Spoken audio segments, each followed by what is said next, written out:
সরকার চায় আপনার এসি 20 থেকে 28 ডিগ্রির মধ্যে রাখতে, আর ইন্টারনেট ইতিমধ্যেই এই আইডিয়াকে রোস্ট করছে।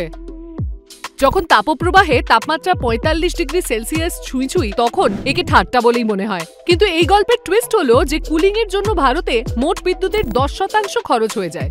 লক্ষ্য একটাই, বিদ্যুতের ব্যবহার কমানো আর দক্ষতা বাড়ানো, যা এই দেশগুলো আগেই করতে শুরু করেছে। আর জানেন কি, এসি সব থেকে ভালো কাজ করে 24 থেকে 26 ডিগ্রি সেলসিয়াসে। তার নিচে নামলেই এসিকে বেশি খাটতে হয় আর অনেক বেশি বিদ্যুৎ খরচ হয়।